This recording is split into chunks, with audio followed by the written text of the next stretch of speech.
Kemudian hati, tadi dikatakan pintu itu adalah hati. Yang kedua, kalau di Alkitab selain bicara hati adalah pintu, tapi yang kedua hati juga berbicara tentang akar. Hati juga berbicara tentang akar. Nah, makanya kenapa hari ini saya berbicara tentang pintu dan fondasi. Bangunan rumah kita bisa terbangun dengan kokoh. Karena Tuhan ikut bekerja, Tuhan yang menjaga kita. Tapi soal menjaga hati dan akar bangunan itu bagian kita, bukan Tuhan. Pelajaran ini supaya kita tahu mana bagian kita, mana bagian Tuhan. Banyak orang selalu berpikir semuanya Tuhan, makanya kapan hari saya bicara, kita harus belajar keseimbangan. Tanpa keseimbangan kita bisa kecewa di ujungnya. Akar di sini. Akar juga bicara tentang, hati juga bicara tentang akar. Saya akan buka dulu ayatnya ya. Di dalam Mazmur 1 ayat 1 sampai 3 berkata begini, berbahagialah orang yang tidak berjalan menurut nasihat orang fasik, yang tidak berdiri di jalan orang berdosa, yang tidak duduk dalam perkumpulan orang pencemooh. Nah, ini saya gak perlu jelasin, tetapi yang kesukaannya ialah Taurat Tuhan, dan yang merenungkan Taurat itu siang dan malam. Ia seperti pohon yang ditanam di tepi aliran air yang menghasilkan buahnya pada musimnya. Kenapa pohon yang ditanam di tepi aliran air menghasilkan buah pada musimnya? Karena akarnya mendapatkan cukup air. Betul tidak? Nah, kalau di dalam terjemahan bahasa Indonesia sehari-hari, ditanam di tepi aliran ini, terjemahannya adalah, ia seperti pohon di tepi sungai. Di tepi sungai. Jadi, kenapa kok di tepi sungai? Bukan di tepi danau. Bukan di tepi laut. Kenapa Tuhan tulis di tepi sungai? Karena kalau laut atau danau, airnya itu sama, saudara. Airnya itu cuma kayak kalau laut itu kan cuma ada ombak ke pantai, ketarik lagi. Nanti kemudian ke pantai lagi, airnya sama. Tetapi kalau sungai itu airnya tidak pernah sama karena ngalir terus. Berarti semuanya setiap hari ada yang baru. Kita menerima air yang fresh. Akar ini adalah masalah hati. Di mana kamu berakar? Kemana kamu taruh hatimu untuk menerima makanan? Makanya tadi hati adalah pintu, akar adalah fondasi. Yang membangun akar kita supaya bisa kuat adalah bagian kita. Yang membuat, yang menjaga pintu hati kita tetap terjaga adalah bagian kita. Kita bisa minta tolong Tuhan. Tuhan hanya memberikan kita kekuatan untuk menjaga hati. Tapi tetap kuncinya itu di kita. Karena kita punya hak pilih. Walaupun kita bisa berdoa gini, Tuhan, aku serahkan pintu hatimu ke dalam tanganmu. Tapi pada kenyataannya, waktu nanti tersinggung, masih bisa tersinggung? Nggak bisa, karena kita punya hak untuk memilih. Kita langsung ambil lagi kuncinya kepada Tuhan.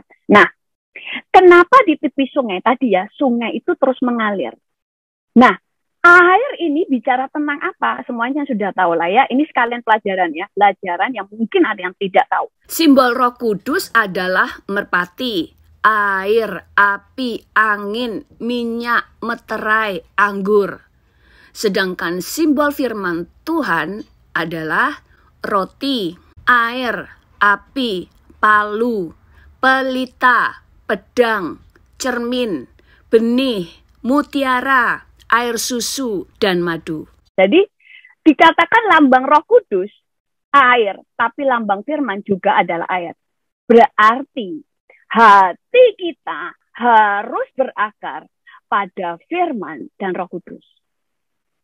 Apa itu artinya? Hubungan kita dengan Tuhan tidak boleh dipisahkan dari baca firman dan Roh Kudus. Bagaimana kita bisa mengalir dengan Roh Kudus? hanya dengan cara penyembahan. Makanya antara firman dan penyembahan tidak bisa dipisah. Lihat, gereja-gereja yang penyembahannya benar-benar penuh kuasa, firman-nya juga berkuasa. Makanya banyak orang akan mengalami dilahirkan kembali. Akan banyak jiwa-jiwa baru. Karena antara firman dan Roh Kudus itu berjalan bersama-sama. Pada waktu Yesus dilahirkan, Yesus adalah firman. Dan Roh Kuduslah yang membuat Yesus dilahirkan. Makanya Yesus menjadi manusia. Firman dan Roh Kudus. Pujian, penyembahan, dan firman. Itu tidak boleh lepas dari hidup kita.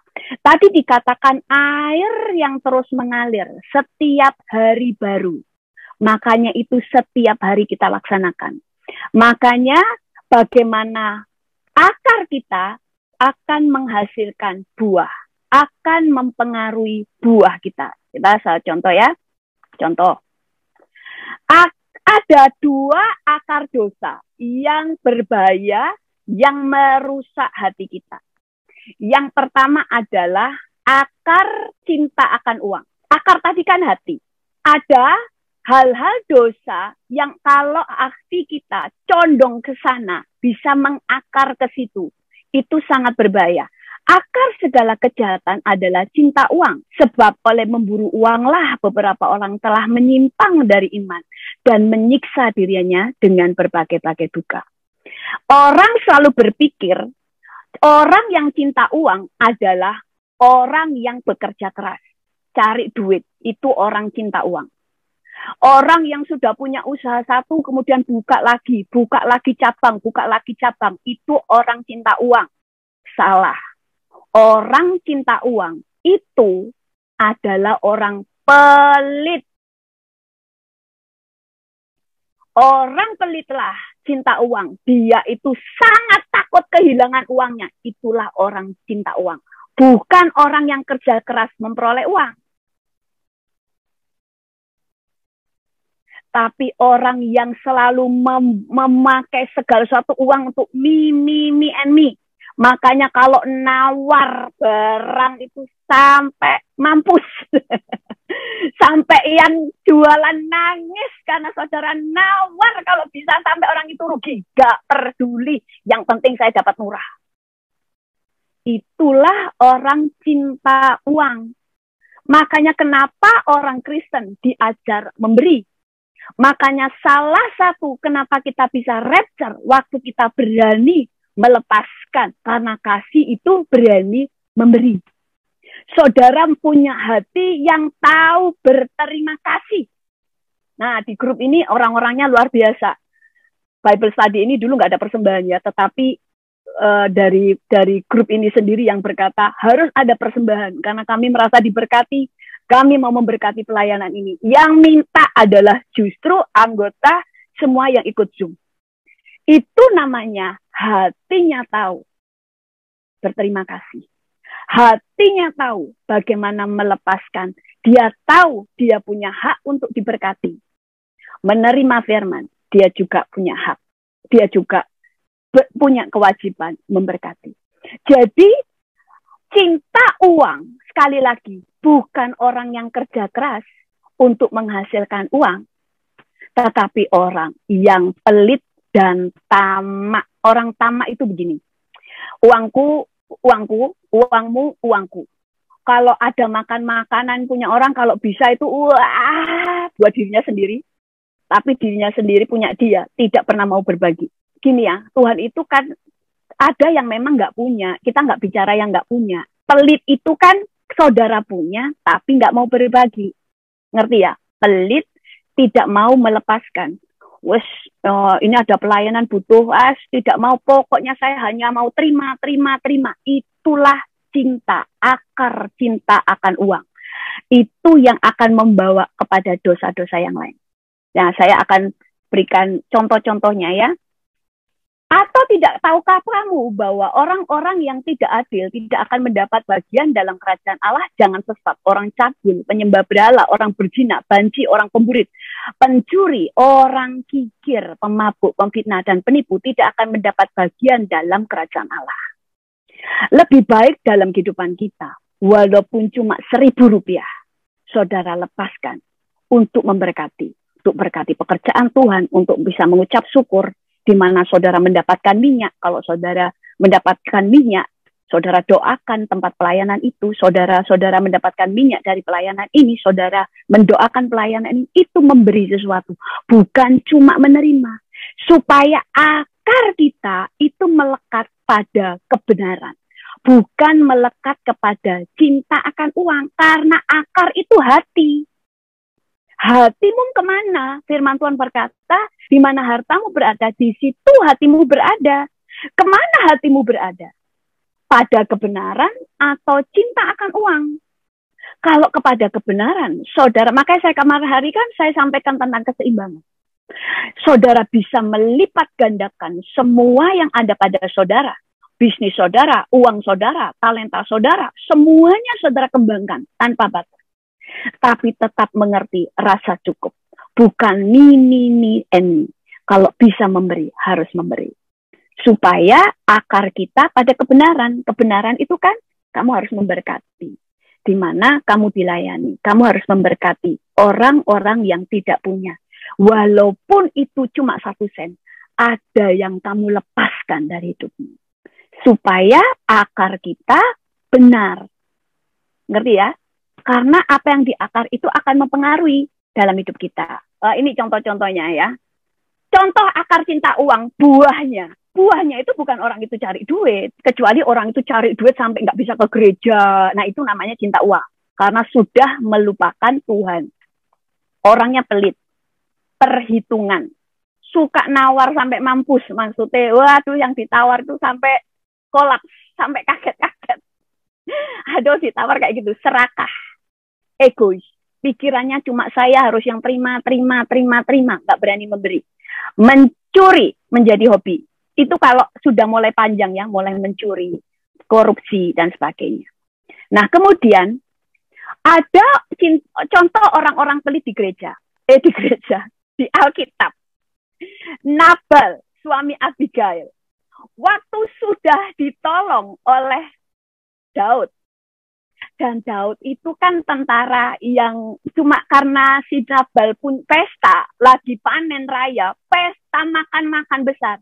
Daud itu cuma minta makanan, nggak minta upah. Ya kalian lagi pesta, kita dibagi dong. Dia marah bahkan menghina Daud. Tapi Daud melepaskan pengampunan. Apa akibatnya? Nabal mati, saudara. Kenapa? Tidak tahu berterima kasih. Daud sudah banyak menolong dia, banyak memberkati dia. Orang ini gak mau berbagi, gak mau memberkati orang yang sudah memberkati dia. Langsung mati. Seharusnya seluruh rumahnya mati. Tapi Abigail segera datang ke Daud dan memberkati Daud. Dia selamat, bahkan menjadi istri raja. Makanya Tuhan gak mau kita pelit. Itu sebabnya kemarin kapan hari kita belajar, pelit itu membuat kita gak bisa kita bisa rapture. Bukan masalah jumlah banyak sedikitnya saudara. Tapi ada hati mau rela melepas. Karena penyembahan, korban. Itu bicara penyembahan, nyanyi pujian penyembahan. Harus ada korban, ada yang kita lepaskan.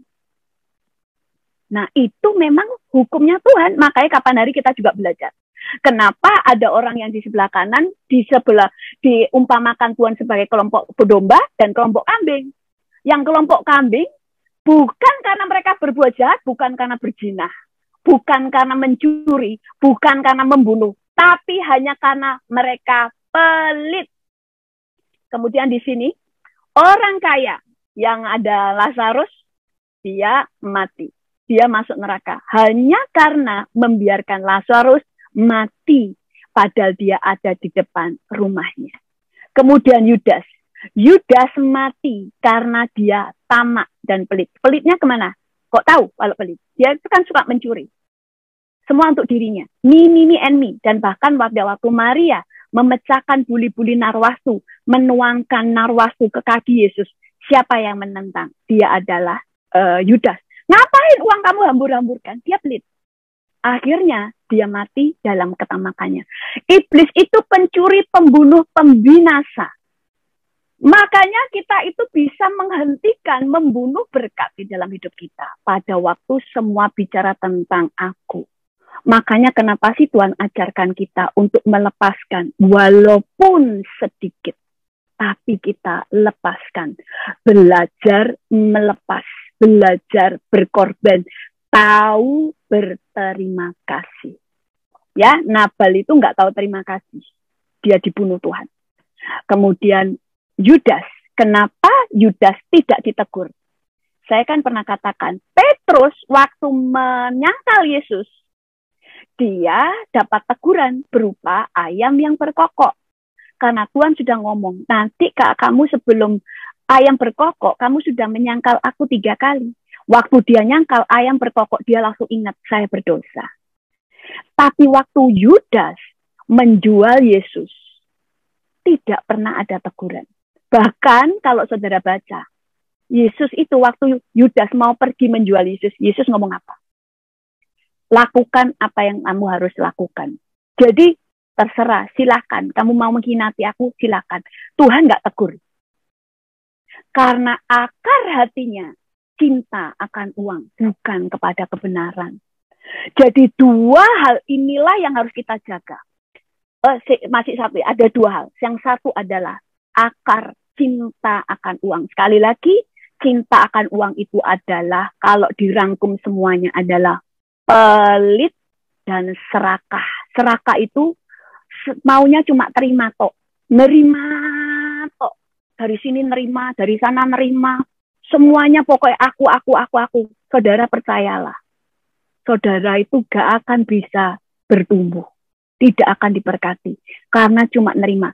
Sungai, maka tadi dikatakan sungai itu terus mengalir dan selalu baru setiap hari. Oke? Kemudian yang selanjutnya adalah yang kedua adalah akar pahit. Jadi ada 2 dosa yang sangat berbahaya yang bisa merusak hati kita. Pertama, cinta akan uang. Yang kedua, akar pahit. Jagalah supaya jangan ada seorang pun menjauhkan diri dari kasih karunia Allah. Agar jangan tumbuh akar yang pahit yang menimbulkan kerusuhan, yang mencemarkan banyak orang. Saudara, makanya banyak orang yang punya akar pahit, yang tidak melepas kepengampunan. Kebanyakan mereka kena kanker. Kalau saudara lihat kanker itu sampai otot-ototnya, bukan otot ya, pembuluh darahnya biru-biru itu kentara sekali. Saya dulu lihat ada anak kecil, perutnya ya kanker. Itu otot-ototnya tuh sampai ke sini, ke otot ya, pembuluh darah. Itu bener-bener kayak jaring laba-laba, kayak akar. Itu benar-benar. Dan memang betul. Makanya kalau kita lah, bukan cuma saya, melayani pelepasan, itu waktu hati orang itu kayak ada yang dicabut. Itu yang sudah menahun kepahitannya, itu sakit. Karena dia ngerasa itu kayak sudah ngakar di tubuhnya. Kayak laba-laba, sarang laba-laba itu yang sudah mengikat dia, sehingga dicabut itu kayak tercabut semuanya. Makanya orang itu bisa sesak nafas, bisa penyakitan, bisa sebagainya, karena akar pahit. Akar kita, akar dirinya, hatinya adalah kepada hal-hal, mengingat hal-hal yang menyakitkan. Akar hatinya bukan di atas kebenaran. Akar pahit itu kan ingat masa lalu terus. Padahal firman Tuhan katakan akar itu harus di tepi sungai. Selalu baru setiap hari. Selalu ada pembasuhan. Air bicara selalu dibasuh. Air juga bicara kita mengalami ditahirkan. Kita mendapatkan makanan dari air. Yaitu firman dan Roh Kudus. Nah, kemudian buah-buah dari akar pahit adalah perkataannya menusuk, perkataannya membunuh, suka nyakitin orang, suka memfitnah, sensitif, bikin kerusakan, suka memecah belah. Ada yang ekstrimnya suka menyendiri. Ada yang suka menyendiri ya, ada yang enggak tetapi suka memecah belah. Iri hati, benci dengan semua orang. pemarah. Bisa akhirnya kalau tidak dikuasai hatinya, akarnya selalu memikirkan yang pahit, maka buahnya pada akhirnya bisa menjadi pembunuh atau bisa bunuh diri. Akarnya melekat kemana? Makanya saudara pernah nggak lihat di YouTube ya, atau saudara pernah nyoba? Kalau saudara punya mawar, saudara kasih air, airnya saudara kasih pewarna biru. Langsung saudara kasih mawarnya di situ. Maka mawarnya tadi, yang tadinya merah, bisa jadi campur biru menjadi ungu. Kalau mawarnya putih, dikasih ke merah atau dikasih ke warna biru, bisa benar-benar biru. Kenapa? Apa akar dia, kemana dia menyedot, apa yang dia sedot, mempengaruhi buahnya. Jadi hidup kita juga begitu. Akarmu melekat kemana? Pada kebenaran. Kalau kepada kebenaran, pasti ada kasih. Karena kebenaran firman, semua bicara kasih. Saya buka lagi ya PowerPoint-nya. Akar yang benar akan menghasilkan buah yang benar. Di Roma 11 ayat 16. Jikalau roti sulung adalah kudus, maka seluruh adonan juga kudus. Dan jikalau akar, yaitu hati ya, hati kita melekat kemana? Adalah kudus, maka cabang-cabang juga kudus. Hendaklah kamu berakar di dalam dia dan dibangun di atas dia. Hendaklah kamu bertambah teguh dalam iman yang diajarkan kepadamu, dan hendaklah hatimu melimpah dengan pengucapan syukur. Sehingga imanmu Kristus diam di dalam hatimu, dan kamu berakar serta berdasar di dalam kasih. Kalau akar kita kepada Kristus, pasti kita berbuah di dalam kasih. Dan kasih itu nggak akan pelit. Nggak cuma pelit masalah uang, tidak hanya pelit masalah memberi pertolongan, orang yang murah hati, tapi tidak pelit untuk mengampuni. Pengampunan itu kemurahan, makanya ada karunia kemurahan. Apa itu? Kemurahan. Kemurahan itu nggak cuma bicara uang, tetapi kemurahan. Dia tuh orangnya gampang untuk menerima orang, untuk menolong orang, itu kemurahan. Jadi di dalam kehidupan kita, kita ini harus membangun hidup kita dibangun. Tuhan yang menyusun batu-batu dalam kehidupan kita menjadi bangunan yang kuat. Tetapi hati dan fondasi itu bagian kita yang bangun. Makanya ada orang yang bangunannya rapuh. Oh, dia disantet tetap nggak bisa. Tapi waktu rapture nggak bisa rapture. Karena bangunan dasar, fondasi, dan pintu itu bagian kita. Makanya kenapa hidup kita itu harus berdasarkan dua hal. Mengasihi Tuhan dan mengasihi orang lain. Tahu berterima kasih. Tahu memberkati orang yang memberkati saudara. Itu namanya tahu berterima kasih. Saya pernah ya nonton film tentang orang Cina ya. Film TV, bukan film ya. Acara talk show. Orang ini dulu gak punya apa-apa. Mau keluar kota, dipinjemin temennya uang. Padahal dia bilang, oh temennya ini juga kekurangan. Itu tabungan dia, masa depan. Dipinjemkan temannya supaya temannya bisa berhasil di kota. Sampai akhir temannya menjadi pengusaha. Dan orang ini mencari temannya bertahun-tahun. Sampai akhirnya mereka sama-sama udah tua. Nomornya sudah 70 tahun. Satunya juga udah tua. Sampai di talk show itu supaya ditemukan temannya. Dia hanya mau ketemu temannya, hanya untuk mengucapkan terima kasih dan membalas kebaikan temannya. Padahal temannya lupa, ini luar biasa. Sampai temannya gini, masa sih saya pernah ngasih kamu uang? Kok baik sekali saya, kata gitu. Berarti orang itu loh. Tapi orang ini sampai cari bertahun-tahun, harus sampai ketemu karena dia mau membalas. Nah ini loh, hati penuh kemurahan. Mengerti melepaskan supaya akar kita benar. Jangan cinta uang, jangan penuh akar kepahitan. Itu harus kita hancurkan di dalam hidup kita. Karena bangunan kita itu bicara tentang fondasi, berbicara akar yang di bawah. Kemana kamu mendapatkan makanan. Makanya kalau kita mendapatkan makanan yang benar, maka saudara akan mendapatkan banyak minyak. Saudara harus mendapatkan banyak minyak. Maka firman Tuhan berkata, belilah daripadaku minyak. Kenapa? Artinya, saudara mengerti berterima kasih. Saudara tahu memberi korban di mana saudara mendapatkan minyak.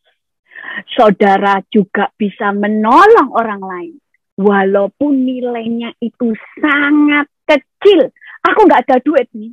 Aku bisa mendoakan orang itu. Aku nggak ada duit nih, tapi aku bisa menolong orang itu. Aku nggak punya duit, tetapi aku bisa mengatakan kepada orang ini butuh kerja. Aku nggak bisa nolong, tapi aku bisa promosikan orang-orang. Orang ini baik, orang ini bisa dipercaya. Itulah orang yang murah hati. Amin. Oke, itu saja. Mungkin ada yang mau bertanya. Oh, ini ya. Siapa yang mau bertanya? Kalau bertanya karena ini saya mute. Kenapa Tanti? Tanti mau bicara? Oke, saya baca yang di sini ya. Sampai sini nangkep ya. Oke, sampai sini saudara menangkap nggak? Atau nggak nangkep tuh? Atau ya, saya mau tanya, Pastor. Ya silakan, Ibu Rahmat. Saya mau tanya begini ya. Dulu saya ini kan pernah dimintai untuk mendoakan orang. Lalu saya datang sama teman saya ke orang itu. Ternyata mempunyai suatu problem yang berat. Dan suaminya ini jahat sekali dia. Dan suami ini sering intimidasi sama istrinya. Kamu itu jelek, kamu itu mati yoai. Pokoknya yang seperti Pastor Deborah katakan tadi. Lalu lama-lama dia itu punya sakit kanker payudara. Setelah kanker payudara itu besar sekali. Nah, saya berdoa. Ya, saya datangi terus. Akhirnya dia mendapat hiburan dan dia mendapat kesembuhan waktu itu. Saya juga nggak ngerti itu sembuh-sungguhan atau gimana. Yang melantarkan itu adanya AI-nya. Dia bilang sudah sembuh. Loh, sembuh temen apa? Sembuh-sembuhan. Sembuh temen, katanya gitu. Lah, sudah lama saya tidak hubungi dia lagi, beberapa tahun. Saya dihubungi AI-nya lagi. Ternyata kankernya kambuh dan kankernya itu sampai payudaranya dipotong satu gitu. Nah, setelah itu, Pastor, saya suruh masuk kamarnya. Dia dalam keadaan baring-baring di kasurnya gitu. Terus dia itu menangis. Setelah dia menangis, saya ngomong, ya saya kasih firman, saya kasih tahu tentang pengampunan. Lalu dia ngomong, ibu mau lihat payudara saya. Terus saya ngomong, ya saya mau lihat gitu. Begitu dia buka bajunya, dadanya, seperti apa yang Pastor Deborah katakan, itu seperti ada akar-akar itu seperti pohon. Itu memang betul itu. Seperti pohon itu berakat. Saya sampai istilah orang Surabaya itu menggelengen saya itu lihat itu. Loh, kok koyok ada akar-akar ya seperti gini. Saya nggak ngerti waktu itu. Setelah Pastor ngomong ini saya baru ngeh gitu. Lah, akhirnya saya kasih tahu, saya doakan lagi. Dia ngomong, enggak bisa Bu, enggak bisa. Saya sangat benci sama suami saya. Nggak lama sama mamanya dibawa pulang ke Medan, nggak lama lagi 1 bulan atau setengah bulan dia meninggal. Nah, saya menjadi pertanyaan saya, kalau seperti punya kasus seperti ini, cara membimbingnya sampai dia sembuh itu bagaimana, bisa? Nah, kadang-kadang itu orang itu kenapa sih nggak mau mengampuni? Karena dia itu selalu mikir, kok enak, saya yang disakiti kok dia dilepaskan. Seakan-akan kalau kita melepaskan pengampunan, yang diuntungkan adalah orang lain yang diampuni. Padahal yang diuntungkan diri sendiri. Kalau saya itu seringkali kalau melayani begini. Apa sih yang diharapkan dari orang yang nyakitin kamu? Pertama, kamu menderita. Kedua, kamu hidup di dalam kamu hidup itu dalam penderitaan, dalam kesedihan. Kamu akhirnya menghindari banyak orang. Mereka ingin melihat kehancuran hidupmu. Mereka punya pingin begitu, sekarang kamu mau menghancurkan dirimu sendiri dengan mikirin kepahitan, mikirin sakit hati. Makanya ada di video saya khotbah, jangan biarkan musuhmu menang. Itu saya, maksudnya gini, musuhmu itu berharap kamu gagal. Terus kamu pahit, kamu menghancurkan dirimu sendiri. Jadi saya kalau melayani mereka, kamu melepaskan pengampunan, tidak menguntungkan orang itu, tapi membebaskan kamu. Makanya orang yang penuh kepahitan, akhirnya kan ke gereja, cepat kesenggol orang. Gereja pagi, kesenggol orang, gak suka ke gereja siang, kesenggol orang, gereja malam. Dulu ada yang begitu. Sampai pindah luar state, sampai di luar state, kesenggol orang. Terus orang bilang gini, mau pindah kemana lagi? Masalahnya di hatinya. Jadi kita bawa mereka, memang kita harus doain, supaya dia itu ngerasain kasih Tuhan. Baru kita tuntun mereka untuk mulai melepaskan pengampunan itu, memerdekakan dia. Justru tunjukin kamu ini bisa berbahagia. Tidak seperti yang diharapkan orang yang memahitkan kamu. Kamu harus berbahagia. Kamu harus mengampuni dirimu dan kamu harus membahagiakan dirimu sendiri. Jadi pengampunan bukan menguntungkan orang yang nyakiti, tapi diri sendiri. Makanya minggu yang lalu saya ceritakan ada orang yang pahit. Nah, yang kemarin ada yang tombak-tombak ya, itu yang kita lihat di videonya. Dan ada orang yang sudah sesak bertahun-tahun dadanya hanya karena pahit. Kan sebenarnya orang membuat dia pahit, terus dia tambahin. Yang mahitin itu sudah lupa, ini yang menderita terus. Kan rugi. Apalagi kalau akhirnya di neraka. Kan itu kan sangat sayang anugerah. Misalnya gini, diampuni, dosa yang banyak diampuni, kita mendapatkan surga.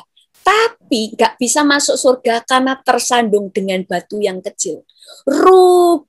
Saya dulu ngajarin orang, jangan kamu nyimpan pahit hanya gara-gara ada orang yang pinjem $20 nggak diampuni. Gak mau ngampuni. Terlalu murah $20. Kamu gak mau ngampuni, bayar harganya terlalu mahal di neraka. Ada orang yang mendapat penglihatan, istrinya pendeta. Istrinya ini hamba Tuhan. Suaminya selingkuh dengan pengerjanya. Dia menyimpan pahit sampai suaminya minta ampun, sampai nyembah di kakinya. Dia bilang, saya tidak mau ngampuni. Pendeta-pendeta ngomong, lepaskan pengampunan. Suaminya kan sudah minta ampun, sudah bertobat. Istrinya tetap nggak mengampuni. Tahu, waktu dia meninggal, beberapa orang lihat, orang ini masuk neraka karena tidak mau melepas pengampunan. Sementara suaminya sudah tobat, akhirnya setelah istrinya meninggal, setelah beberapa lama, dia akhirnya menikah dengan wanita selingkuhannya yang dulu. Loh, kan mana yang lebih bahagia? Selingkuhannya kan akhirnya. Sebenarnya dia bisa bahagia, tapi menghancurkan diri sendiri dengan terus kepahitan. Makanya kayak akar. Itu benar, makanya firman Tuhan katakan akar pahit, karena memang bentuknya kayak akar. Dan orang itu menjadi orang yang terpenjara, karena dia akhirnya kayak orang terpenjara. Begitu sih Ibu. Jadi didoakan dulu, dilepaskan roh yang membutakan matanya. Kan banyak orang yang dibutakan ya, seakan-akan kalau mengampuni itu menguntungkan orang yang menyakiti. Nah itu sih Ibu Rahmat. Ya, Esther mau tanya, itu yang saya lihat itu akar itu alam roh apa alam nyata? Saya sampai heran saya juga. Gini, karena semua yang di alam roh, kalau itu sudah menguasai, bisa terlihat di alam nyata. Bisa tergambar di alam nyata. Ngerti maksudnya? Tercetak, tergambar. Jadi memang di alam roh itu akar. Tapi kemudian itu tergambar. Makanya orang-orang yang menyembah setan, lama-lama wajahnya jadi mirip setan. Kenapa? Tergambar. Yang di roh itu menjadi nyata, tergambar di dalam diri. Oke, ada lagi Bu? Terima kasih. Sama-sama Ibu Rahmat. Terima kasih pertanyaannya, luar biasa. Dan berkati. Ada lagi yang mau bertanya? Itu banyak Pastor. Oh iya di sini ya. Laskar Kristus. Aku mau tanya, kalau pintunya sudah terlanjur diterobos iblis, terus mau mendarinya gimana? Dimulai dari mana? Seperti tadi, membereskan hati, minta pengampunan sama Tuhan, mulai berpikir yang positif. Kalau tadinya sangat sakit hati, mulai melepas pengampunan, minta ampun sama Tuhan. Minta kekuatan untuk terus bisa melepas pengampunan. Setelah itu, pikirkan hal-hal yang baik, pikirkan hal yang positif. Itu caranya untuk menutup pintu hati kita. Oke, ada lagi? Terus ini ada. Pastor, Ya? boleh saya bertanya? Oh, boleh. Melanjut dari yang Pastor jelaskan barusan ini. Apakah pengampunan itu mutlak perlu proses, Pastor? Pengampunan itu pada waktu kita melepaskan pengampunan tidak langsung sembuh hati. Kalau kita itu disakiti, apalagi yang bertahun-tahun ya. Saya aja dulu disakiti orang nggak sampai bertahun, ya dia bertahun-tahun tapi nggak sampai tahunan banget ya kan. Itu luka yang saya nggak sadar karena saya terus pelayanan. Tapi saya bersyukur itu loh. Selalu minta Tuhan menyelidiki hati kita dan Tuhan kasih tahu kita. Itu lebih baik daripada kita nggak tahu. Saya tuh tidak tahu kalau saya menyimpan pahit. Saya memang nggak suka sama orang itu, tapi saya nggak tahu kalau punya akar pahit. Karena saya tetap baik sama orang itu, jadi saya nggak sadar. Tapi selama 3 bulan berturut-turut, setiap kali muncul wajah orang itu, di mimpi saya bisa memaki-maki orang itu. Saya maki-maki, padahal di alam nyata saya nggak pernah maki-maki orang. Orang itu pun nggak pernah maki-maki. Tapi kalau di dalam mimpi, roh kita nggak bisa menyembunyikan apa yang di roh dan ada di jiwa. Terus saya maki-maki, di situ setiap kali lihat di mimpi saya bisa marah, benci, saya nggak suka lihat orang itu, saya maki-maki. Sampai 3 bulan berturut saya langsung sadar, Tuhan terima kasih, saya ternyata terluka, saya ternyata punya kepahitan. Langsung Tuhan mulai ajar saya mulai lepaskan pengampunan. Tuhan, biasanya orang kan gitu, Tuhan aku lepaskan pengampunan, nggak cukup saudara. Saya waktu itu gini, Tuhan aku minta ampun Tuhan karena aku sudah pahit sama orang itu. Sekarang Tuhan berikan aku kekuatan melepaskan pengampunan. Habis itu saya melepaskan, aku mengampuni dia itu saya nggak rela, males ngomong, cuma minta Tuhan kuatkan saya untuk mengampuni. Saya mengampuni dia, tapi mau nyebut, misalnya saya sepahitan sama siapalah di sini, misalnya CFV, saya cuma bisa Tuhan aku mengampuni dia, bisa gitu. Tapi mau ngomong, aku melepaskan pengampunan untuk CFV berat. Tapi saya ulang-ulang terus, sampai beberapa hari kemudian saya mulai belajar. Aku melepaskan pengampunan kepada CFV. Tapi luka masih ada. Itu adalah awal kita dimerdekakan. Tapi untuk benar-benar sembuh, kita harus sampai sembuh. Jangan cuma lepas pengampunan. Saya ngomong lagi, aku mengampuni CFV. Sampai saya bilang, iblis kau dengar, aku sudah mengampuni CFV. Dan mulai ningkat lagi, aku mengasihi dia. Besoknya lagi ningkat lagi, aku mengampuni dia, aku mengasihi dia, dan aku memberkati CFV. Sampai akhirnya bisa tak ucapin terus, sampai itu jadi rema. Sampai akhirnya waktu di mimpi ketemu orang itu, saya cuma bilang begini, kamu jangan aneh-aneh ya, jangan kamu merusak, jangan dekat dengan saya. Kalau kamu sampai merusak, kamu tak laporin polisi.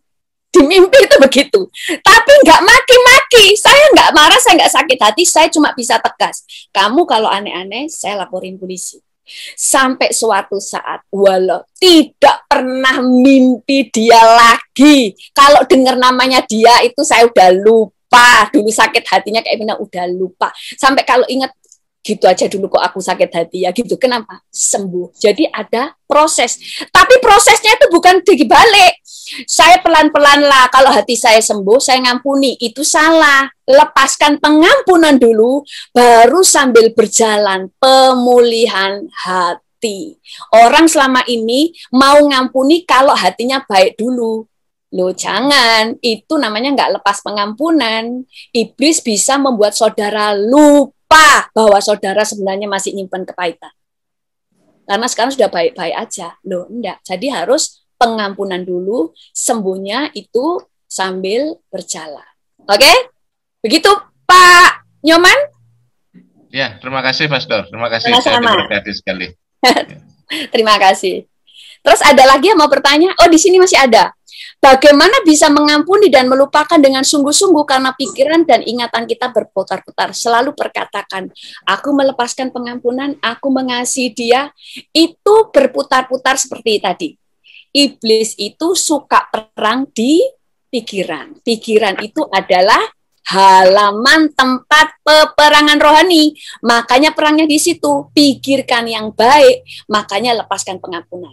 Jangan di dalam hati. Iblis kan yang menyerang saudara di pikiran. Jadi saudara kita harus berkatakan, iblis kau tahu, di dalam nama Tuhan Yesus, kau dengar, aku sudah melepas pengampunan. Sampai saudara bisa berkata, aku mengasihi dia dan aku memberkati dia. Makanya di Alkitab berkata, pertama levelnya, kasihilah musuhmu. Kedua, doakanlah musuhmu. Yang ketiga, berkatilah musuhmu. Benar kan? Itu memang tahapnya. Sampai akhirnya kita sembuh. Nanti dia akan muncul tetap di pikiran, tapi sudah tidak menyakitkan. Sampai akhirnya kalau sudah sakit, iblis itu sudah nggak membawa terngiang-ngiang lagi wajahnya, karena udah nggak ngefek, maka iblis nggak bawa lagi wajahnya.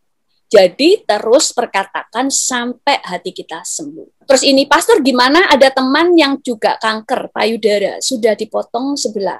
Dan dia suka berdoa dan sembuh, tapi nggak sampai setahun kambuh lagi. Orangnya sangat murah hati, suka nolong orang, suka memberi. Tapi kenapa kambuh lagi kankernya itu gimana? Orangnya suka berdoa dan menyembah. Saya tidak tahu, bisa memang itu penyakit. Tetapi tetap orang itu kalau bisa disuruh cek hati. Karena kadang-kadang orang itu nggak sadar.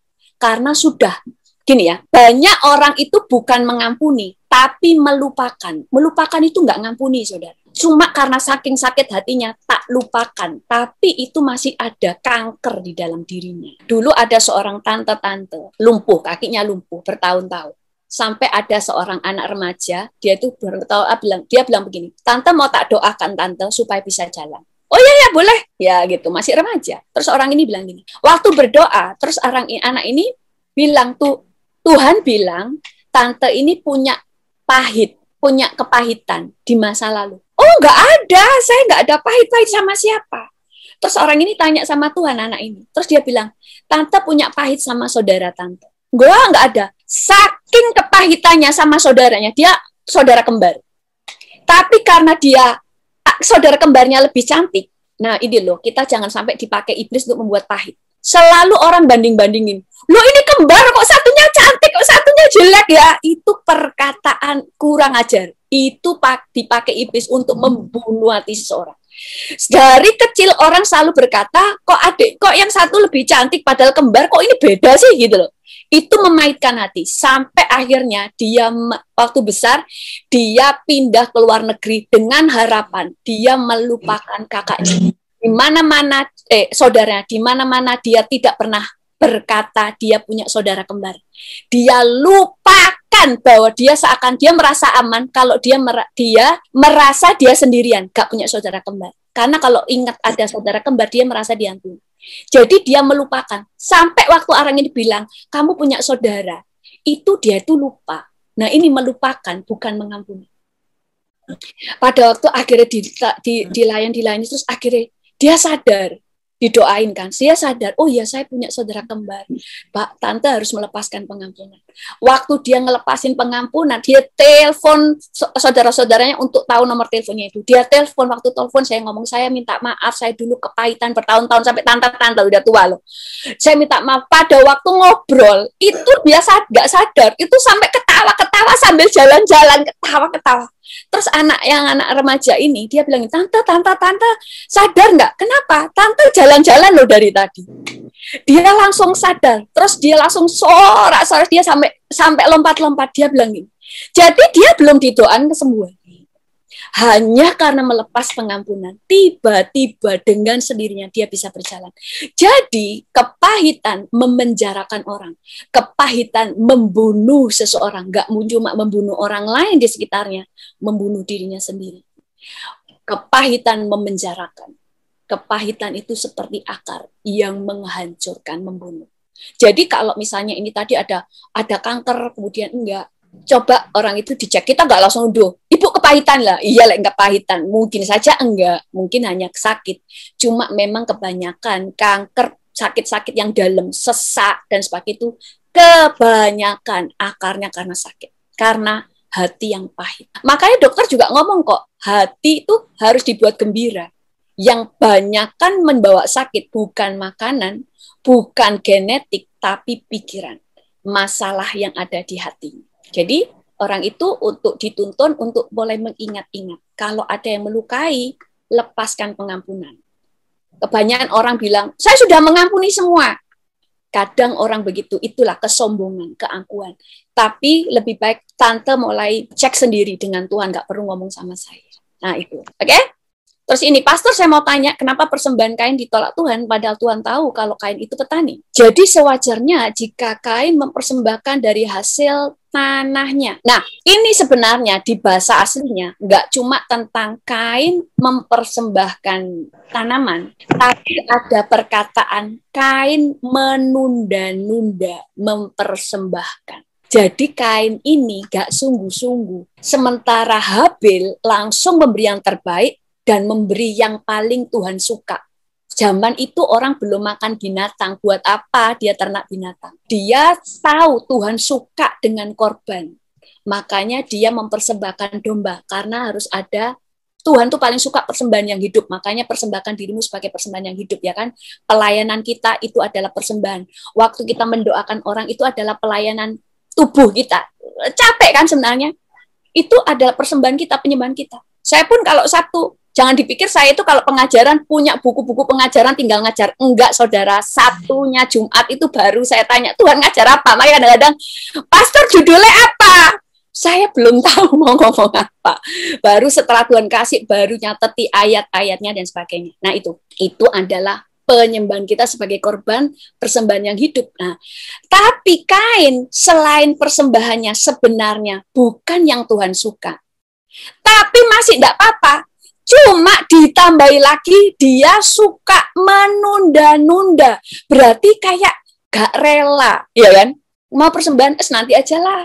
Tak pakai dulu lah. Mau persembahan lagi, nanti aja lah. Digerakkan Roh Kudus. Tidak mengutamakan Tuhan. Makanya, kalau yang memberi persembahan cuma kain, mungkin diterima. Tapi kenapa Habil yang diterima? Karena keadilan, saudara. Misalnya gini, saya memberi yang terbaik, saya itu sudah nyiapkan dari pagi, saya sudah mandiin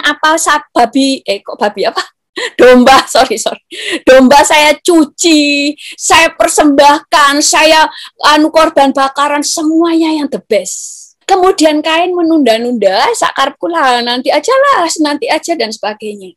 Kemudian dua-duanya diterima. Kira-kira adil nggak? Tidak adil. Masalahnya ada dua orang, makanya salah satu diterima. Karena kain menunda-nunda. Ngerti ya? Contoh lah, Cik Piha ini lapar. Kalau saya mengasihi Cik Piha, kecuali saya nggak ada makanan dan tidak sedang membawa misalnya jalan. Tapi kalau saya ada makanan di rumah, Cik Piha ayo makan.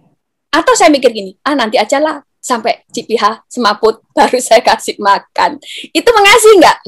Nggak rela. Orang yang suka nunda itu namanya nggak rela sebenarnya akarnya. Siapa tahu nanti Cik Piha ada orang lain yang ngasih makan, atau Cik Piha tiba-tiba pulang, ya puji Tuhan, alhamdulillah, ya kan? Kan nggak rela karena menunda-nunda. Oke, terus kemudian bagaimana cara kita berperang dalam pikiran? Selalu diserang iblis memakai siapapun buat pertengkaran dan memfitnah. Makanya kita jangan terlalu banyak mendengarkan perkataan yang negatif. Saudara, kalau nuruti orang ngomong, saudara bisa stres. Saudara harus menjaga nama baik saudara. Tapi saudara tidak perlu berharap orang lain juga menjaga nama baik saudara. Saudara bisa jaga apa saja. Orang itu bisa ngomong apa saja. Kayak kapan hari saya, ada orang nggak kenal saya. Dia tahu saya. Dia ada di Facebook saya. Saya tidak kenal dia. Ketemu muka nggak pernah, ngobrol nggak pernah. Saya nggak kenal. Tapi bisa ngomong kepada orang-orang. Kalau saya curhat sama dia tentang masalah pribadi saya. Orang kira-kira percaya nggak? Orang bisa percaya karena dia friend di Facebook saya. Padahal saya ngobrol sama dia aja nggak tahu. Saya itu tidak tahu itu orang mana. Mengerti? Terus ada orang lain misalnya ngomong apa tentang saya. Ada orang yang bisa nggak? Terus kalau saya pikirin, gara-gara dia, nama saya jadi jelek. Kalau itu terus yang saya pikirin, stres. Ngapain? Saya sekarang punya mikir begini. Dulu pernah, saya sudah jaga nama baik orang ini, saya enak ngomongin orang.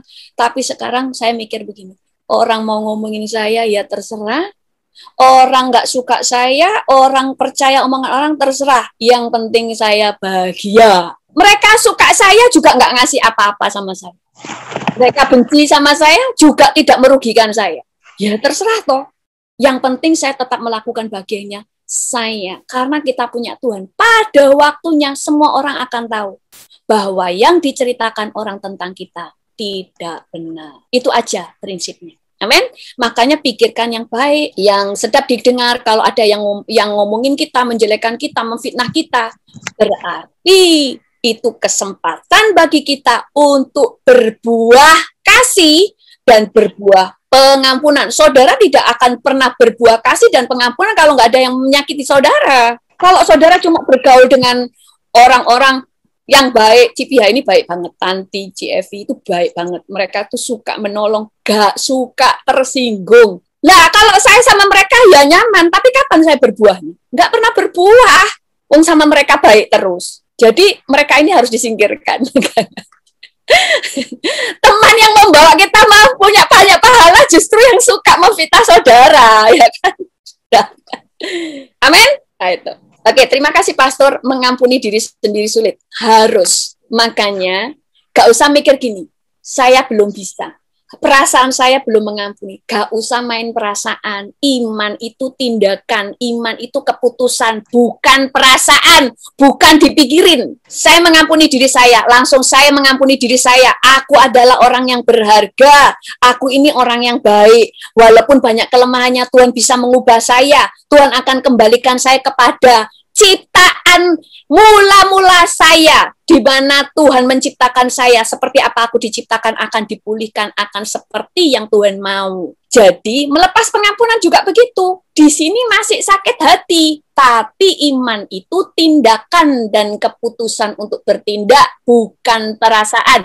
Di sini masih sakit hati, tapi mulut ngomong mengampuni. Apakah saya munafik? Loh, enggak, itu awal. Iman itu selalu melangkah dulu. Ngampuni orang lain, ngampuni diri sendiri, itu sini sembuh, itu menyusul. Tapi tindakan iman itulah langkah pertama, baru Tuhan akan bekerja. Amin. Pastor, bagaimana melepaskan pengampunan bila setiap hari bertemu dan bergaul dengan orang yang saudara baru tahu hati saudara benar-benar kuat dan sembuh. Waktu ketemu justru dengan orang-orang yang menyakitkan dan memfitnah, saudara bisa berjalan dengan santai. Fitnahlah, terserah, monggo, sampai bisa bilang begitu, monggo. Tapi kita tetap juga berubah. Yang penting saya bahagia, saya tidak akan membalas kamu, saya tidak akan fitnah kamu, saya akan tetap berlaku benar. Saya akan terus mau mengejar pertumbuhan setiap hari saya. Ngerti ya? Pastor, saya dulu pernah benci dan sakit hati, tapi tidak bisa lama karena hati saya tidak nyaman, kayak mau mati. Saya minta ampun pada Tuhan, baru hati saya sembuh kali ya, maksudnya. Iya, harus begitu. Baru sakit, itu belum jadi akar pahit. Makanya orang baru tersinggung, mesti orang langsung bilang gini, itu yang justru membancing orang jadi sakit hati. Misalnya baru ada orang tersinggung, orang itu ngomongnya pedes, orang langsung gini, jangan kepahitan. Itu bikin orang yang tadinya nggak kepahitan jadi kepahitan. Kadang kita itu, omongan kita itu loh, ya ngerti? Itu kadang cuma seperti saudara itu kalau ada perkataan pedes itu saudara digores dengan pisau, luka kan? Tapi kan bisa nanti disembuhkan, saudara kasih obat merah. Kalau kepahitan itu saudara biarin ini menganga, saudara renung-renungkan perkataan itu sampai besoknya. Makanya firman Tuhan, kalau kamu marah, jangan marah sampai matahari terbenam. Kenapa? Kalau sudah besok itu bisa sudah menjadi akarnya sudah mulai tumbuh. Semua itu benih nanti tumbuh. Kalau dibiarkan berakar, makanya cepat karena dia renungin terus akar pahit. Ngerti ya? Begitu tersinggung, ya itu pasti tergores. Tapi segera kemudian saya nggak mau tersinggung. Itu kan pilihan. Saya nggak mau tersinggung. Terus memikirkan yang positif. Itu namanya menutup pintu, jaga pintu hati. Ngerti ya? Oke, bagaimana mengatasi kecewa pada diri sendiri? Kita seringkali kecewa pada diri sendiri karena kita melihat kekurangan. Maka mulai fokus dengan kelebihan. Saya dulu di antara keluarga, di antara saudara saya, pertama saya paling butuh. Kakak-kakak saya, adik saya, bahasa Inggris pinter, sekolahnya pinter, lari gesit. Saya kalau bertengkar sama mereka, dicubit, saya kejar mereka, nggak pernah dapat. Jadi saya itu kepahitan. Kenapa? Balas itu nggak bisa, karena mereka semua larinya paling cepat. Saya nggak pernah bisa ngejar, jadi nggak pernah bisa balas. Gimana nggak dendam, ya kan? Terus adik saya yang perempuan itu suka mulutnya, wah, suka ngomong. Kalau saya punya teman, dia itu berteman dengan teman saya, mengajak teman saya musuhin saya. Gimana saya nggak sakit hati, ya kan? Kenapa adik saya dulu merasa saya itu paling disayang ayah saya, padahal ayah saya menyayangi saya, karena saya kalau bertengkar selalu kalah, ya itu makanya disayang. Nah, kemudian saya mulai kecewa pada diri sendiri. Akhirnya saya mulai disembuhkan Tuhan karena cara berpikir yang saya mulai ubah. Saya mulai melihat kelebihan saya yang tidak ada pada saudara saya, yang tidak mungkin ada pada orang lain. Saya mulai fokus dengan kelebihan saya. Kekurangan saya beresin pelan-pelan hanya supaya untuk mendukung kelebihan saya. Contoh, saya itu misalnya, saya itu pemalu, saudara. Sangat pemalu, gak bisa bicara. Tapi kalau disuruh khotbah, itu bisa berani. Saya kalau semakin banyak orang, semakin saya semangat. Kalau orang lain yang pemalu, semakin banyak orang, semakin ciut. Saya ini pemalu. Tapi kalau khotbah, orangnya makin banyak, tambah berapi-api. Nah, saya tahu kelebihan saya. Terus kakak saya, kamu itu yo. Ternyata kamu pintar ngomong ya. Nah, adik saya yang suka menghina saya bilang, kalau Kak Deb yang khotbah dimanapun saya tuh selalu ikuti. Padahal orang ini nggak suka ke gereja, tapi kalau saya khotbah dimanapun diikuti. Tapi dia paling belakang karena gengsi dengan saya. Kita itu kayak musuh, kayak kucing sama anjing, saudara, sama adik saya. Nah, seperti itu. Nah, saya mulai fokus kelebihan saya. Terus kemudian saya cuma mulai membereskan kelemahan saya. Pertama, saya kalau ketemu orang gugup, saudara. Bisa gugup. Sekarang kadang-kadang muncul begitu karena sisa-sisa masa yang lalu. Itu yang saya selesaikan untuk apa? Mendukung kelebihan saya. Saya nggak fokus pada kelemahan saya supaya jadi baik, tapi saya perbaiki untuk mendukung kelebihan saya. Makanya saya dulu kemudian bisa WL karena saya sebenarnya pemalu, tapi saya mulai fokuskan, saya ini orang suka nyembah, saya bawa penyembahan. Nah, saya mulai fokus ke situ. Pada waktu saudara mulai menemukan yang lebih, saudara bisa bersyukur, saudara nanti cinta pada saudara. Dulu saya pernah sama teman saya itu orangnya pinter. Kalau ujian selalu nilainya 100, nggak pernah nyatet. Dia kalau dengerin hafalan itu hafal, ayat-ayat Alkitab hafal, ayat ini di mana kalau saya nggak bisa hafal. Saya cuma hafal kata-katanya, tapi di mana itu saya susah kalau menghafal. Makanya menghafal nomor telepon semua itu saya sangat susah. Nomor telepon suami saya sampai hari ini saya tidak tahu, nggak pernah bisa hafal. Nah, kemudian teman saya bilang gini, kok enak ya jadi kamu ya, pinter ya kan, saya bilang. Terus dia bilang gini, kamu itu jangan serakah, dia bilang gitu. Kamu melucu pinter, kamu WL bisa, bawa firman bisa, penggambar bisa, ini bisa. Aku cuma pinter, kamu juga kepengen. Lah aku dapat apa? Dia bilang gitu. Terus dari situ saya mulai gini, iya ya, saya harus fokus dengan diri saya. Ngerti ya? Saudara bisa mencintai dirimu pada waktu saudara mulai menemukan kelebihan. Kemudian ini Tiffany, ada yang ngomong karena hasil tanah adalah hasil kutukan. No, itu beda. Hasil tanah ini yang tenang kita tanam, ya kan? Tanah ini tanah asli ya, bukan tanah hati. Tanah itu dikutuk, itu pada waktu Daud itu kan tanah dikutuk sehingga dia harus berpeluh untuk menghasilkan makanan. Padahal waktu di Eden, mereka itu nggak usah sampai berpeluh, nyangkul-nyangkul, nyiram-nyiram, itu tanaman itu subur semua. Dia hanya bertugas menjaga, ditata supaya bagus, itu aja tugasnya. Tapi sekarang kalau kamu nggak mengusahakan, nggak nyirami, tanaman ini bisa kering, bisa mati, kamu berpeluh untuk mendapatkan makanan. Itu artinya. Berarti pastor kalau diingatkan untuk memberi atau mengadopsi sesuatu, tapi masih mikir dari mana, kan kalau penghasilan tidak tetap, gimana, apa itu salah atau langsung bertindak gini ya. Nah, kalau yang soal ini, itu kan bukan di depan mata kita harus menolong ya kan, tapi kalau kemudian tentang mengadopsi orang, firman Tuhan katakan kita harus mengukur, kita harus duduk dan mengukur apakah kita bisa menyelesaikannya. Maksudnya kita, gini, satu, benar nggak ini pernyataan Tuhan? Kedua, cukup iman nggak saya? Nah, tapi mikirnya nggak usah terlalu lama, minta peneguhan. Misalnya Tuhan, kalau memang saya harus mengadopsi sesuatu, ya kan? Kalau memang itu Tuhan yang suruh, satu, berikan tanda. Supaya saya sepakat, engkau nggak cuma bicara dengan saya, kalau punya istri atau suami, engkau bicara kepada pasangan saya. Itu sebagai peneguhan. Kenapa? Karena semakin sulit tandanya, kalau itu memang dari Tuhan, itu pasti Tuhan bicara. Kayak siapa? Gideon. Tuhan suruh perang. Satu, kenapa dia harus tanya berkali-kali? Karena dia ini orang penakut. Kok disuruh perang? Makanya harus yakin Tuhan ini kamu yang nyuruh, Kak.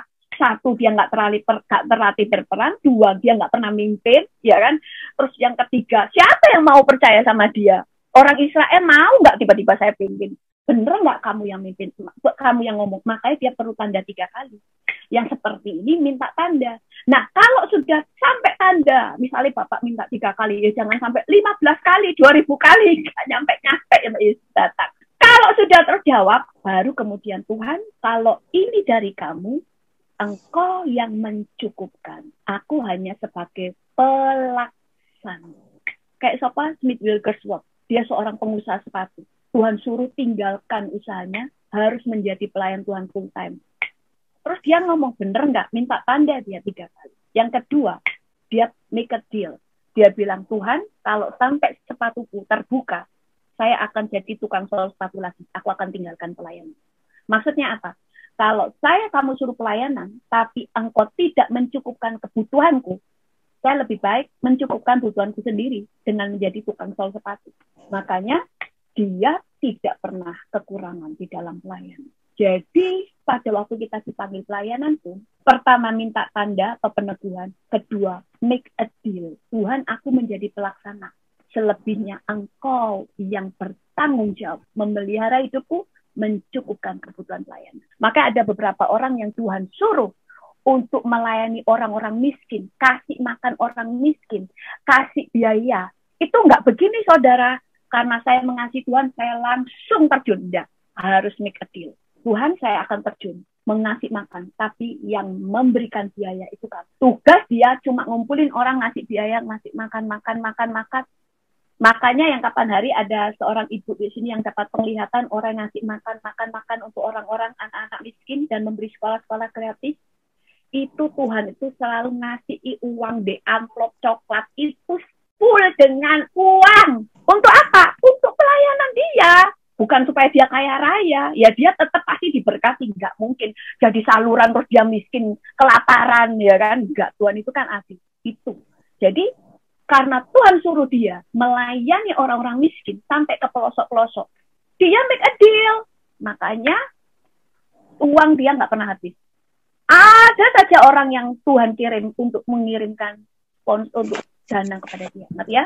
Pembahasan ini cocok banget buat aku. Saking banyaknya tragedi yang terjadi, aku sampai lupa kepahitan aku dari kecil. Nah itu, seringkali orang belum mengampuni, tapi melupakan saking dalamnya sakitnya. Terus dia ingin bisa melupakan semua. Jadi ada seorang anak muda, saking kejamnya bapak ibunya, sampai dia itu melupakan.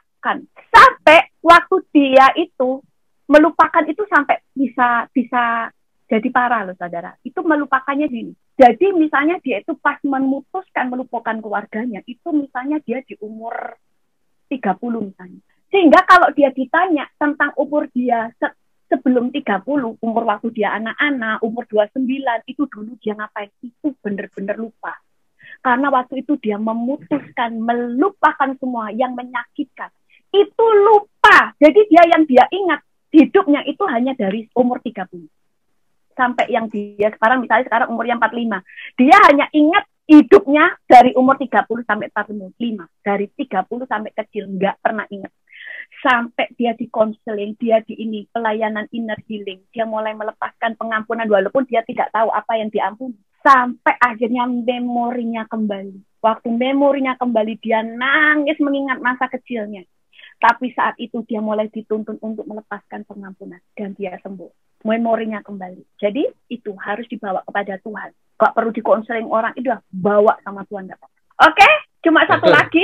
Tadi Pak siapa ya? Pak, ya, saya Pastor. Nyoman ya?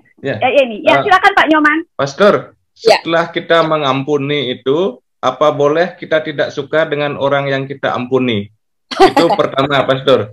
Yang kedua, kalau orang yang disakiti sampai melanggar hukum dan orang itu menuntut ke jalur hukum, apakah itu termasuk tidak mengampuni karena dia menempuh jalur hukum? Jalur hukum itu masalah keadilan. Jadi misalnya orang, kenapa Pak? Mungkin Pastor bisa jawab dari yang pertama tadi. Kalau orang disakiti, terus kita masih nggak suka, ya berarti belum sembuh di sini. Harus mengampuni berulang-ulang, memperkatakan sampai di sini sembuh. Tetapi bukan berarti, misalnya nih ada orang itu kalau ngomong itu selalu nyakitin. Misalnya ada cewek misalnya lah, biar gampang ya gambarin. Terus ada cowok itu kalau ngomong itu suka melecehkan kata-katanya. Nah, kita harus melepaskan pengampunan kan. Tapi kemudian milih nggak dekat-dekat dia, ya boleh, daripada tiap hari dengar perkataan dia yang suka melecehkan, ya kan?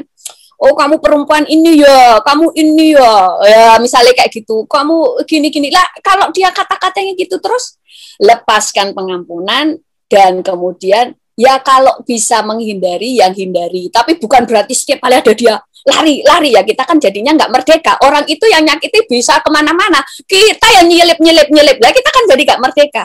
Kalau bisa dihindari, hindari saja. Kenapa? Daripada mendengarkan perkataan-perkataan sampah misalnya kayak gitu. Nah, ngerti ya? Jadi harus tahu, oh kalau yang ini nggak perlu, tapi bukan nggak suka, cuma menjaga. Ngapain sih setiap hari membuang waktu hanya dengerin mulut sampah? Ya udahlah, lebih baik saya nggak mendekati. Kalau kemudian ada orang berbuat jahat sama kita, kemudian kita menempuh jalur hukum, apakah kita tidak mengampuni? Mengampuni itu masalah hati.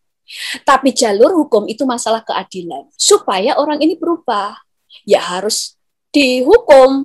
Ada hal-hal memang yang kita ini melihat masa depan orang itu. Kayak contoh ya, ada siapa dulu ya? Ada seorang bapak ya, ada orang anak muda ngerampok rumahnya. Waktu ditangkap polisi, terus di pengadilan, tahu nggak? Waktu orang itu ngomong, bener nggak? Orang ini ngerampok di rumah kamu, dan dia ngerampok apa saja. Orang ini ngomong apa? Enggak, dia nggak ngerampok. Saya ngasih ke dia. Barang-barang itu memang saya kasih dia. Padahal semua polisi tahu memang hari ini ngerampok. Dia ngomong, enggak, dia nggak ngerampok, memang saya kasih. Kenapa? Waktu itu dia mengampuni, dia lihat masa depan orang itu. Tahu nggak? Gara-gara itu, anak ini bertobat terima Yesus. Nah, ini sebuah pengampunan. Bukan berarti yang kemudian memenjarakan orang yang kemudian tadi merampok, kemudian dipenjara, itu kita nggak mengampuni, ya kadang kita harus lakukan itu supaya orang itu mulai berubah. Itu kayak kakek saya ya, dulu ada perampok, kakek saya itu rumahnya itu menyendiri, itu dilingkari oleh sungai. Orang kalau melarikan diri di situ, dia pasti kejebak. Ada perampok, mau melarikan diri nggak bisa, dia kemudian sembunyi di kamar mandi. Terus kakek saya itu kasihan, kalau sampai ditangkap orang, dia bisa digebukin. Terus kakek saya bilang gini, oke, kamu berjanji berubah. Saya akan lepaskan kamu daripada kamu mati dianiaya masa. Jadi kamu tak lepaskan. Jadi dikasih tahu sama kakek saya jalan keluarnya. Karena dia melihat kalau cuma yang datang polisi sama kakek saya pasti serahkan. Tapi yang datang masa, orang ini pasti penyet ya kan. Jadi kakek saya melihat kasih, akhirnya dilepaskan. Jadi kadang-kadang kasih melihat dari kacamata yang berbeda. Bukan berarti yang menangkap membawa ke polisi, kemudian orang itu harus diadili, itu nggak mengampuni. Mengampuni masalah hati. Yang tahu kita mengampuni apa enggak adalah hati kita. Gitu Pak Nyoman? Oke? Terima kasih banyak, Pastor. Ya, sama-sama Pak Nyoman. Oke. Amin. Amin. Tuhan berkati Bye-bye. semua. Terima kasih.